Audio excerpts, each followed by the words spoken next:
नमस्कार मित्रांनो, आज आपण बनवणार आहोत झणझणीत कोकणी पद्धतीने भरलेले खेकडे। ही रेसिपी पारंपरिक पद्धतीने बनवली जाते आणि तिची चव एकदा चाखली की कायम लक्षात राहते। चला तर मग सुरुवात करूया। सर्वप्रथम 2 वाट्या ताजे खेकडे स्वच्छ धुवून साफ करून घ्या। खेकड्यांचा पिवळा भाग वेगळा काढून ठेवा आणि रिकाम्या कवट्या भरण्यासाठी जपून ठेवा।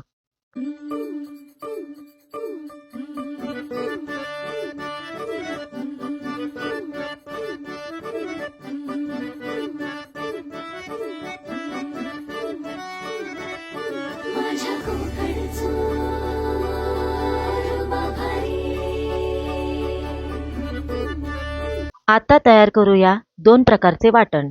सर्वप्रथम सुके वाटण तयार करण्यासाठी भाजलेले खोबरे, अख्खे धणे, जिरे, तेजपान, लवंग, काळी मिरी आणि चक्रीफूल एकत्र करून बारीक वाटून घ्या।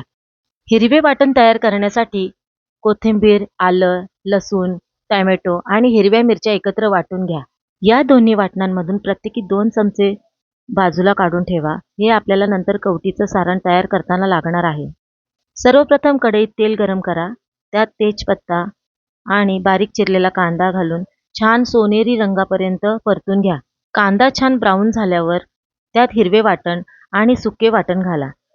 त्यात हळद, घरगुती लाल तिखट आणि खेकड्यांचा थोडासा पिवळा भाग घालून मसाला तेल सुटेपर्यंत व्यवस्थित परता।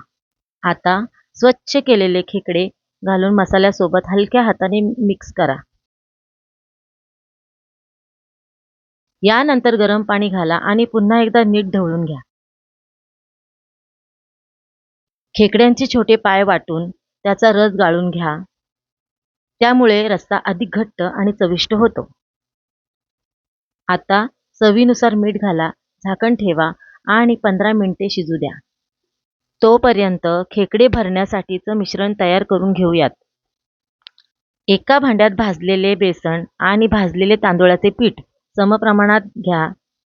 त्यात बारीक चिरलेला कांदा, टोमॅटो, बाजूला काढून ठेवलेले हिरवे आणि सुके वाटण, हळद, घरगुती लाल तिखट, तेल, मीठ आणि खेकड्यांचा थोडासा पिवळा भाग घाला। आवश्यकतेनुसार थोडं पाणी घालून घट्टसर गोळा मळून घ्या।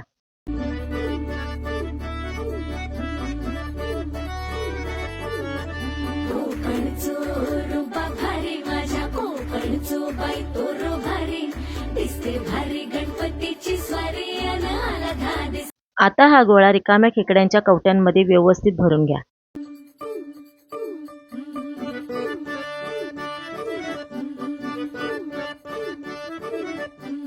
पंधरा मिनिटांनंतर या भरलेल्या कवट्या हलक्या हाताने शिजत असलेल्या रश्श्यात सोडा। आता झाकण ठेवून मंद आचेवर साधारण 45 मिनिटे शिजू द्या, जेणेकरून कवटीतील सार आणि रस्सा एकमेकात छान मुरेल। आणि बघा, आपले पारंपरिक झणझणीत कोकणी पद्धतीचे भरलेले खेकडे सर्व करण्यासाठी तयार आहेत। गरमागरम भात, भाकरी आणि वड्यांसोबत याचा आस्वाद घ्या।